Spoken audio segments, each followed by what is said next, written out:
रूस से आज के संबंध हमारे नहीं है, हमारे बहुत पुराने। जब हमारे साथ कोई नहीं था उस टाइम हमारे साथ रूस था। आज के समय में बहुत बड़ी शक्ति है, रूस कोई छोटी शक्ति नहीं है। अगर नाटो की सेना आती है, यूएसए भी यहां आता है, तो लड़ाई फिर ये लंबी चलेगी। मैं कह रहा हूं कि 50% से ज्यादा एक दिन की लड़ाई में बर्बाद हो चुका है। मगर सोचने वाली बात यहां पर यह हो कि रूस की जो तैयारियां हैं वो कोई छोटी मोटी तैयारियां नहीं है। इस वक्त हमारे साथ हमारे खास मेहमान जुड़े हुए हैं, रिटायर्ड कैप्टन इंद्रजीत सिंह भदौरिया जी। बहुत बहुत स्वागत है आपका इंद्रजीत जी। इंद्रजीत जी, रशिया और यूक्रेन का जो ये मसला है, अब सिर्फ और सिर्फ इन दो देशों का ना होकर के पूरे विश्व का हो चुका है, क्योंकि नफा नुकसान वाली चीजें अब कैलकुलेट की जा रही हैं। खासकर भारतीय होने के नाते ये भी देखा जा रहा है कि भारत को कितना नुकसान और कितना फायदा हो जा रहा है, क्योंकि तटस्थ बने रहना यूएस और रशिया के बीच में भारत के लिए बहुत टेढ़ी खीर बनती जा रही है। नहीं, बिल्कुल इसका असर तो सभी पर, पूरे वर्ल्ड पे ही पड़ेगा, क्योंकि जो इससे इकोनॉमी की जो है ना बहुत ही डाउन होगी और सभी देशों पे असर पड़ेगा, तो भारत, इसका असर भारत पे भी रहेगा। मगर सोचने वाली बात यहाँ पर ये है कि रूस की जो तैयारियां हैं वो कोई छोटी पूरी तैयारियां नहीं है। और मैं कहना चाहूंगा यूक्रेन ने ये लड़ाई अगर ली है तो उसने अपने ऊपर नहीं ली है, अपने बलबूते पर ली है।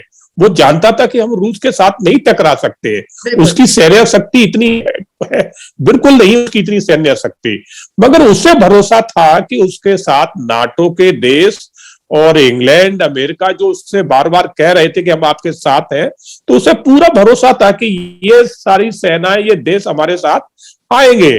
तो इसलिए उसने जो है ना इतनी हिमाकत दिखाई, नहीं तो उसकी क्या मजाल थी जो वो रूस के सामने टकरा था, क्योंकि रूस आज के समय में बहुत बड़ी शक्ति है, रूस कोई छोटी शक्ति नहीं है। तो रूस की इस शक्ति को देखते ही तो अमेरिका, इंग्लैंड अन्य प्रतिबंध तो लगा रहे हैं, उस पर आर्थिक प्रतिबंध तो लगाने को तैयार है और लगा भी रहे हैं, मगर सामने की लड़ाई नहीं लड़ रहे हैं, क्योंकि उन्हें मालूम है अगर नाटो की सेना आती है, यूएसए भी यहां आता है, तो लड़ाई फिर ये लंबी चलेगी और लंबी चलेगी। तो फिर आज जो है ना रूस है, रूस के साथ जो जुड़े हुए देश है, चाहे वो चाइना हो, अन्य हो, टर्की हो, ये सारे फिर उसके साथ भी आएंगे। तो इसको एक यूक्रेन और रूस का युद्ध ना होके फिर ये वर्ल्ड वार में बदल जाएगा। तो आज स्थिति ये है, इसलिए सब अपने आप को बचाना चाह रहे हैं। बिल्कुल सर, यही जो बात अभी आप कह रहे हैं कि यूएस का जो स्टैंड है वो इनडायरेक्ट वे में पहुंच रहा है यूक्रेन को एज सपोर्ट, लेकिन क्योंकि रशिया जो है वो इस चीज को कंसीडर ही नहीं कर रहा है, उसने खुले तौर पर ये बात कह दी है कि जो भी आके हमसे टकराएगा वो अच्छे से उसका रिजल्ट भी भोगेगा। ये बहुत फैक्ट है। लेकिन इस तरह से चीजें हो रही हैं, जैसे भारत ने बात करी वहां के राष्ट्रपति से, कोशिश करी मनाने की कि नेटो के साथ जो भी उनके मनमुटाव है उनको बातचीत से सुलझाया जा सकता है, या यूक्रेन पर हमले को लेकर के अगर आप चाहते हैं कि वो कुछ अचीव कर ले लाइक रूस, लेकिन अगर हम उसको कुछ अचीव करना चाहते हैं तो वो बातचीत के तौर पे ही सुलझाया जा सकता है। ये सारी चीजें कहीं ना कहीं रशिया के लिए इस समय पैनिक मोड क्रिएट कर रही हैं। बिल्कुल, बहुत अच्छी बात है। मतलब क्या होता है कि कोई भी देश अपनी सुरक्षा के प्रति लापरवाही कोई भी नहीं बरतेगा। बिल्कुल। तो यही चीज रूस के साथ है, क्योंकि जब यूक्रेन ने अपना पूरा मन बना लिया कि वो नाटो के साथ जाना चाहता है, और ये आप जानिए कि जब जो देश नाटो के साथ जुड़ जाता है तो नाटो की सेना वहां पर अपना एक अड्डा बना लेती है आके। तो जो कि कल प्रेस कॉन्फ्रेंस के दौरान तो रशिया, तो रूस ने जो किया है, वैसे रूस ने गलत नहीं किया है कि कोई भी अपने पड़ोस में खतरा मोल कोई नहीं लेना चाहेगा।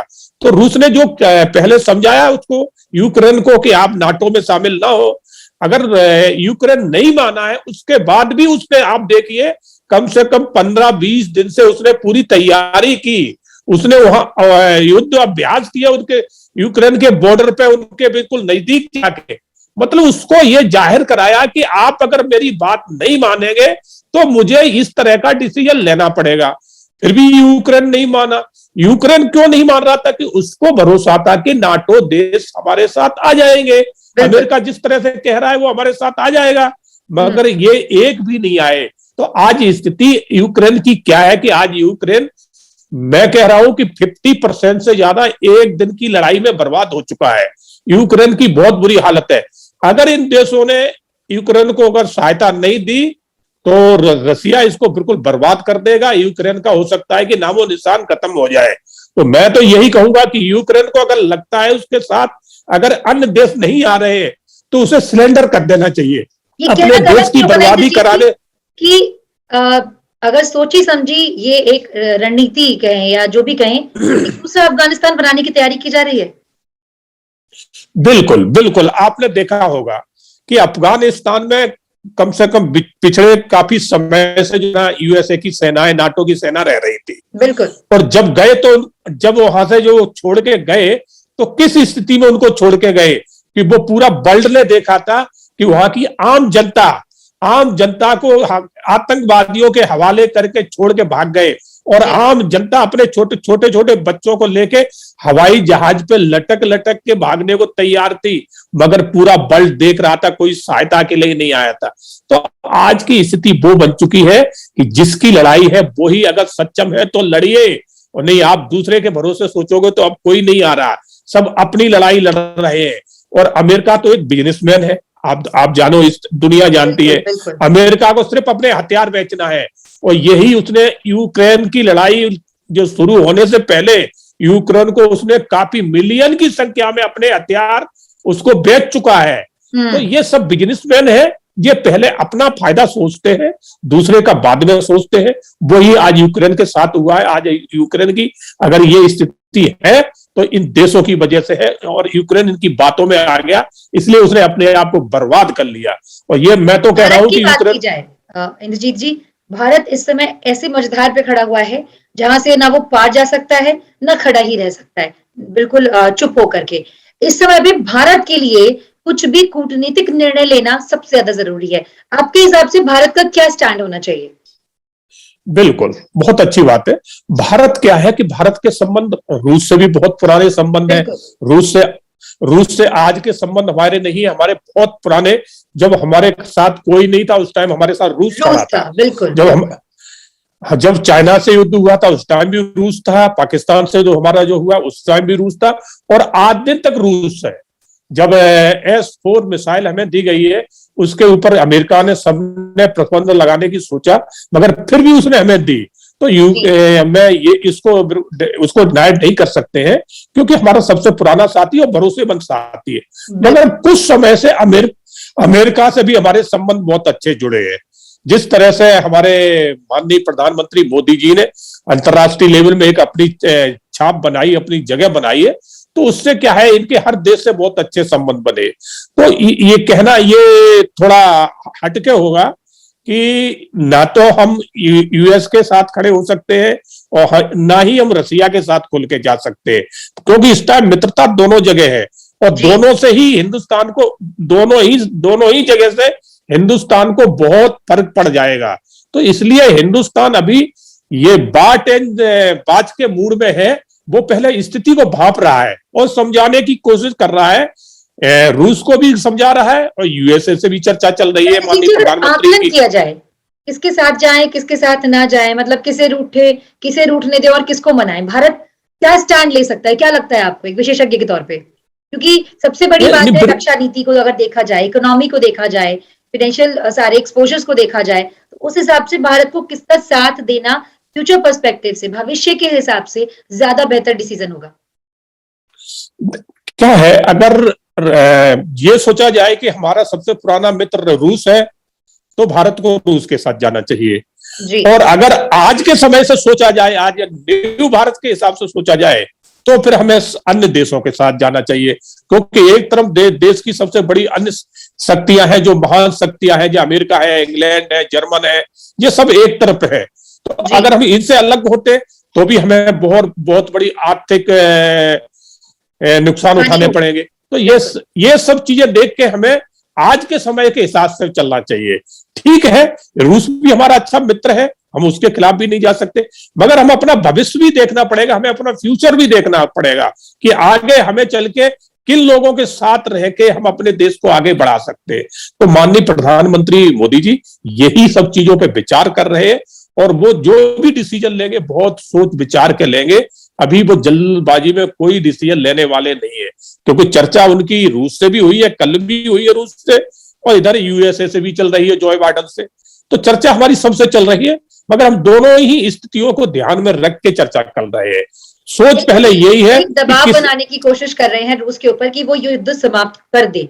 पर क्या लगता है, ये युद्ध आसानी से खत्म होने वाला है? और अगर चलेगा तो कितना लंबा चल सकता है? और यूक्रेन को तो खैर नुकसान झेलना ही झेलना है, ये सबको पता है, विश्व विज्ञत है। लेकिन रशिया को क्या कुछ झेलना पड़ सकता है, ये बड़ा सवाल उठता है, क्योंकि डिसीजन रशिया ने लिया युद्ध करने का, अपनी सुरक्षा के चलते हालांकि।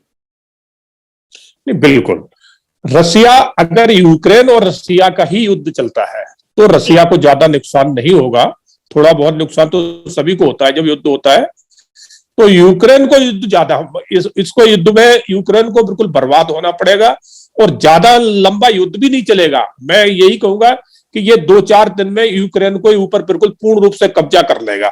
जिस तरह से रूस की सेनाएं यूक्रेन के अंदर प्रवेश कर चुकी है, काफी शहरों में यूक्रेन रशिया की सेनाएं घुस चुकी है। तो जब सेना अंदर घुस जाती है तो फिर उस देश पे कब्जा करने में टाइम नहीं लगता। अब रह गया जैसे ही, हाँ, तो अब जब सेना घुस चुकी है तो वो कभी भी वहां के राष्ट्रपति को बंदी बना लेंगे, और राष्ट्रपति के बंदी बनते ही वो देश उनके कब्जे में आ जाएगा। तो ये ज्यादा लंबा नहीं चलेगा। हाँ, यहां पर एक विचार नहीं है, अगर इसमें नाटो की फौजें कूदती है, यूएसए इसमें सक्रिय होता है, तो फिर ये युद्ध लंबा चलेगा, और लंबा फिर इतना चलेगा कि ये वर्ल्ड वार में भी बदल सकता है। कोई बड़ी बात नहीं है, मगर मुझे नहीं लग रहा कि ये वर्ल्ड वार में जाएगा, क्योंकि जिस तरह से अभी तक इन नाटो देशों ने, यूएसए ने, फ्रांस ने आर्थिक स्थिति की तो बात करी है कि आर्थिक प्रतिबंध हम लगाएंगे रशिया पे, मगर सामने लड़ने वाली बात अभी तक कहीं से भी नहीं आई है। तो इससे लग रहा है कि ये लोग सामने लड़ने के लिए नहीं आएंगे। तो सामने नहीं आएंगे तो युद्ध ज्यादा लंबा नहीं चलेगा। और अगर युद्ध ज्यादा लंबा नहीं चलेगा तो कहने का मतलब ये भी गलत नहीं होगा कि जो रशिया और यूएस में जो एक कॉन्फ्लिक्ट बन रहा है, उसको लेकर के भी शायद जो मतभेद है उनके बीच में, उनको सुलझाया जा सके। नहीं, ये क्या है, दोनों ही महाशक्तियां हैं, और दोनों में ही अपने आप को पावरफुल बनने वाली बात है। तो रशिया भी अपने आप को कम नहीं मानता, और अमेरिका है, अमेरिका तो है ही नहीं, वो तो हर जगह अपनी दादागिरी दिखाने जाता है, जहां भी देखो हर जगह उसने दिखाई है। मगर सबसे पहले वो अपना बिजनेस, अपना फायदा जरूर देखता है। तो ये इसलिए रूस और यूएसए के बीच में जो बात बिगड़ चुकी है, वो शायद मेरा ख्याल अब नहीं, जो है ना, आप इसको कितना भी समझा लें कि ये नहीं मानेगी, क्योंकि पड़ोस में उसके चाइना है, और चाइना भी उससे उसी ताकत में है। आज चाइना भी बहुत बड़ा ताकत है, इकोनॉमी चाइना की सबसे आगे निकल चुकी है। तो चाइना अपने आप को कमजोर नहीं समझता, तो चाइना रूस के साथ खड़ा हुआ है। इसलिए ये बिल्कुल ही अमेरिका के दबाव में नहीं आएंगे, और ना ही अमेरिका के आगे ये लोग झुकेंगे। ये अगर युद्ध विराम ये मानते भी है तो ये अपनी शर्तों पे मानेंगे, ये अमेरिका की शर्तें नहीं मानेंगे। इंद्रजीत जी, भारत को लेकर सबसे बड़ा चिंता का विषय ये है कि अब ये युद्ध समाप्त भी हो जाए, परिस्थिति बद से बदतर तो खैर ना जाए, हम सब यही दुआ करते हैं। लेकिन भारत इस युद्ध के बाद जो संबंध बनेंगे सारे देशों के साथ में, खासकर रूस और यूएस की अगर बात करें, कैसे संभालेगा, कैसे सहेजेगा? क्योंकि दोनों ही देशों को वो नाराज भी नहीं कर सकता, और इस परिस्थिति में दोनों के साथ अच्छे संबंध बने रहे, ये भी बहुत मुश्किल घड़ी है। बिल्कुल, आपने देखा होगा कि कल ही माननीय प्रधानमंत्री जी ने रूस के राष्ट्रपति से चर्चा भी करी है, और काफी लंबी चर्चा चली है। और इधर जो है ना, अमेरिका जो बाइडन से भी चर्चा हो रही है। तो भारत नहीं चाह रहा है कि हमारे संबंध कहीं से किसी से बिगड़े, और भारत ऐसा करेगा भी नहीं, क्योंकि भारत को आज का अपना नया भारत देखना है, अपना फ्यूचर देखना है। तो और देखा होगा कि अभी ज्यादा नहीं, ये युद्ध होने से 1 महीना पहले रूस के राष्ट्रपति भारत में आए थे, और स्पेशली इसी बात को लेके आए थे, और हमारे प्रधानमंत्री से काफी चर्चा हुई इस पे। तो कहीं ना कहीं रूस भी जानता है कि भारत आज बहुत बड़ी शक्ति है, जो वर्ल्ड में एक शक्ति बन के उभरा है। तो रूस भी कभी भारत से अब अलग नहीं होना चाहेगा और ना ही अमेरिका होना चाहेगा, मगर भारत इसमें बिल्कुल बीच की एक भूमिका निभाएगा। कोशिश यही कर रहा है भारत। आज हमारे प्रधानमंत्री, हमारा पूरा विदेश मंत्री सब लगे हुए हैं कि इस युद्ध को जल्दी से जल्दी खत्म किया जाए, और जो ये एक अचानक ये इस तरह की जो स्थिति बनी है, इससे कैसे निपटा जाए, इस पे विचार चल रहा है। कहने के लिए आ रहा है कि रशिया के साथ चीन खड़ा है, लेकिन अभी दोनों ही देशों के साथ खुलकर किसी भी देश का एक कहना चाहिए मुखर तौर पर सपोर्ट नहीं आया है। तो ऐसे में क्या माना जाए कि जो बाकी देश हैं वो खुलकर सामने नहीं आ रहे, इसके पीछे की वजह? पीछे की वजह यही है, सब सामने की लड़ाई कोई नहीं लड़ना चाहते हैं। आर्थिक की बात तो सब करते हैं कि आर्थिक प्रतिबंध इन पर लगा दिए जाए, और लगाए भी गए। तो चाइना भी खुल के सामने रूस के तब तक नहीं आएगा जब तक वर्ल्ड वार की स्थिति बिल्कुल सामने आ जाएगी, तभी चाइना, हाँ, उससे पहले चाइना खुल के नहीं आएगा। तो और ये चाइना तभी आएगा जब नाटो की सेना आके इधर आ जाएगी, क्योंकि फिर उसमें एक कारण और बन जाता है कि जब नाटो की सेना रूस तक आ जाएगी तो रूस से चाइना लगा हुआ है, तो चाइना को फिर अपनी स्थिति देखना है कि जब नाटो की सेना यहां आ जाएगी तो चाइना में आने का टाइम नहीं लगेगा। इसलिए उसकी ब्रिटेन का रुख इंद्रजीत जी थोड़ा तल्ख दिखा है रशिया के प्रति। नहीं, ब्रिटेन क्या है, ब्रिटेन अपने हिसाब से सोच रहा है, वो भी नाटो में जुड़ा हुआ है, और जिस तरह से उसने रूस के ऊपर जो अपनी नाराजगी जाहिर की है, तो वो वाकई में कुछ लग रहा है कि वो कुछ उनके प्रति ऐसा अपना भेव रख रहे हैं कि ये गलत है।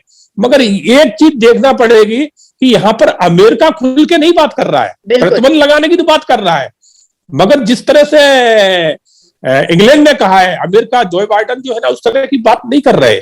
तो इससे लगता है कि ये लोग युद्ध के फेवर में नहीं है, ये आर्थिक प्रतिबंध लगाने के फेवर में तो पूरे हैं और लगा दिए हैं, मगर खुल के युद्ध नहीं, क्योंकि अमेरिका इस तरह के युद्ध झेल चुका है। उसकी कितनी बर्बादी हुई है, खास करके अफगानिस्तान में, इराक में, जिस तरह से उसने अपनी सेना लगाई थी, 14-15 साल सेना उसकी अफगानिस्तान में रही, तो वहां कितने उनके सैनिक मारे गए, उनकी इकोनॉमी कितनी डाउन हुई। तो ये सब चीजों से अमेरिका जो है ना झेले हुए हैं, तो अब वो नहीं चाहता है कि कहीं भी खुल के सामने लड़ा जाए। बिल्कुल बिल्कुल। अगर हम बात करें रूसी देशों की, सॉरी यूरोपीय देशों की अगर हम बात करें, तो उस हिसाब से अगर देखा जाए तो क्या रुख रहेगा यूरोपीय देशों का आने वाले समय में इस युद्ध के खत्म होने के बाद? बिल्कुल, यूरोपीय देश में क्या है, फ्रांस जो है ये तो खुल के सामने आ ही रहे, और इनकी जो है ना यूक्रेन की तरफ ज्यादा इनका झुकाव है, और रसिया से थोड़ा मुखर है इस टाइम। तो रसिया से इनकी शायद जो आज मुखर है, तो इसको लेके ये कल भी रहेंगे, क्योंकि इन्हें मालूम हो, इन्हें ये समझ में आ गया है सभी देशों को कि रसिया जो है ना हमारी बात मानने वाला नहीं है। रसिया जो है ना ताकतवर है, तो इसलिए वो किसी के दबाव में नहीं आ रहा है। अगर दबाव में आता तो इन लोगों ने पहले काफी रसिया के साथ चर्चाएं करी है, युद्ध टालने की कोशिश सभी देशों ने करी, प्रयास बहुत हुए हैं, मगर रसिया किसी की बात नहीं मानी।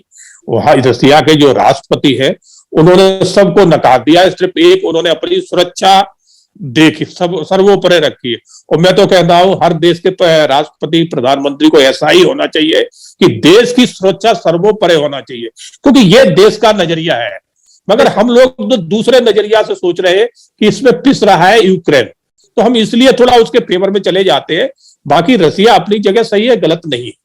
बाकी इस पूरे युद्ध को लेकर के तो बस यही कहा जा सकता है इंद्रजीत जी कि जल्द से जल्द दोनों देशों के बीच शांति बहाल हो, और ये विश्व पटल पर देखने को मिल रहा है एक बहुत ही बुरी स्थिति में है फिलहाल, क्योंकि इस तरह की लड़ाइयां जिसमें जान माल की हानि हो, सैनिकों की हानि हो, इंफ्रास्ट्रक्चर वाइज जो एक अपग्रेड कर जाते हैं देश, उस चीज की भी हानि होती है।